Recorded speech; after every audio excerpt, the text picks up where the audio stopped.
শুধু চাকা, চেন আর প্যাডেল বাদে বাইসাইকেলের সবকিছুই কাঠ দিয়ে তৈরি। বাইসাইকেলটিতে রয়েছে মোটরসাইকেলের মতোই হ্যান্ডেল, হাইড্রোলিক ব্রেক এবং হর্ন। বিশেষভাবে রং করার পর ভিন্ন রূপ পেয়েছে কাঠের এই সাইকেলটি। অসাধারণ এই বাইসাইকেল তৈরি করতে খরচ হয়েছে মাত্র কয়েক হাজার টাকা। আমি শ্বশুর অনেক কিছু জিনিস অনেক সুন্দর করে বানাতে পারে, মাথার মেধা ভালো, মানে ছেলেদের খেলনা হোক, ঘরের মালপাতি হোক, অনেক জিনিস বানায়। দেখতে অনেক আমাদেরকে আনন্দ লাগে, ভালো লাগে। মাথার মধ্যে একবার যদি ঢুকে যায় মেমোরিতে, সেই জিনিসটা উনি করার জন্য চেষ্টা করে। অনেক জায়গাতে বিভিন্ন রকমের লোকজন আসতেছে, দেখাশোনা করে, মানে যে সাইকেলটা দেখে সবাই বলে যে এত সুন্দর করে বানায়। এখন উনারা তো একটু কিছু ক্ষমতার দরকার আছে, উনি দিন করে দিন খায়, দিন মজুরি। সেরকম যদি মানে কোনো হেল্প পায়, উপর লেভেল থেকে কোনো কিছু করে, উনি আরো ভালো কিছু করার জন্য চেষ্টা করবে। কাঠের বাইসাইকেল তৈরি করে তাক লাগিয়ে দিয়েছেন কাশিমপুর সাজুপাড়া গ্রামের রফিকুল ইসলাম নামে এক কাঠ মিস্ত্রি। তার বাড়ি দিনাজপুর সদর ইউনিয়নের প্রত্যন্ত এলাকায়। ব্যতিক্রমী এই বাইসাইকেল তৈরির কথা ছড়িয়ে পড়তেই সেটা দেখতে ভিড় করছেন উৎসুক মানুষ। আসলে এরকম সাইকেল আমাদের দিনাজপুরে কিংবা বাংলাদেশে খুব কম দেখা যায়। উনি অত্যন্ত একটি ভালো সাইকেল তৈরি করছে। এই সাইকেলটির জন্য আমাদের দিনাজপুরে কিংবা এলাকার একটি সুনাম হয়েছে, তাতে আমরা সবাই খুশি।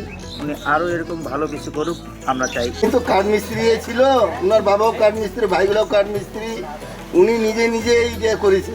জনগণ দেখতে আসে, জনগণ ভালো বলে আরও উন্নত হোক, আরো অনেক অনেক জিনিস তৈরি করে উনি দেখার খুব সুন্দর জন্য।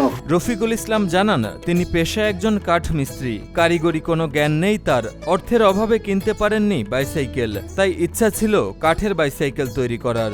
এরপর মেধা খাটিয়ে 1 মাস পরিশ্রম করে কাঠ দিয়ে তৈরি করেছেন বাইসাইকেল। চিন্তা করি যে সাইকেলটা বানাবো, হঠাৎ করে তখন মনে একটা ক্ষোভ জাগিয়ে গেল যে আমি একটা কাঠের সাইকেল তৈরি করবো। তখন আমি সাইকেলের ফ্রেমে হাত দিই, সাইকেলটা বানাইলাম।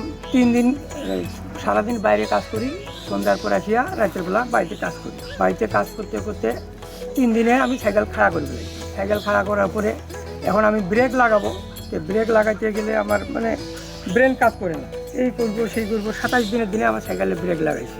তারপরে আমি সাইকেল নিয়ে যাই বাইরে, মানুষের দেখে সবাই বলে যে কী রে, সবাই ছবি তুলে ফেসবুকে ছাড়ে, ইউটিউবে ছাড়ে। এই করতে করতে আমি সাইকেল বানিয়ে নিয়ে বেড়াই। স্থানীয় অনেকেই বলেছে কাঠ দিয়ে সাইকেল বানানো কোনোভাবেই সম্ভব নয়, কিন্তু রফিকুল ইসলাম প্রবল ইচ্ছাশক্তি থেকেই তৈরি করেছেন কাঠের সাইকেলটি। আমার ছেলে এলে বানাইতে পারে, ইলাকেনে আরো অনেক কিছু বানবো পারে, মানুষে বানবো পারে, মানুষের হাতও বানবো পারে, মানুষের মাথা বানবো পারে, মানুষের মুখে বানবো পারে, নাকও বানবো পারে, চামান পারে। এই যে সাইকেলও ধরবে আছে বানাই, কিন্তু ওই বলি না আমার ছোট ভাইটাও পারে। পৃষ্ঠপোষকতা পেলে আগামীতে কাঠ দিয়ে মোটরসাইকেল তৈরি করার ইচ্ছা রফিকুলের, এমনটাই জানান এই কাঠের কারিগর। আমি চার দোকানে খাড়া হইলে আমার পিছনে 15-20 জন 25 জন লোক খাড়া হয়ে থাকে। ওই আসি সাইকেল চালাই যায়, ওই আসি সাইকেল চালায়, সবাইকে দেই। আবার ফির এই সাইকেল তো সবাইকে দেওয়ার মতো জিনিস না, বলেন যে এটা হলো কাঠের জিনিস, এক একজনে এক এক রকমের চালায়, আর আমি চালাই আমার মতো। আমার কাছে সাইকেল চালাইলে আমার ঝোঁকেও না, নড়েও না। কাঠের বাইসাইকেলের খবর সামাজিক যোগাযোগ মাধ্যমে ছড়িয়ে পড়ার পর দূর দূরান্ত থেকে সেটা দেখতে আসছেন অনেকেই। দর্শনার্থীরা এসে সাইকেলের পাশে দাঁড়িয়ে ছবি তুলছেন, ভিডিও করছেন, কেউ সেলফিও তুলছেন।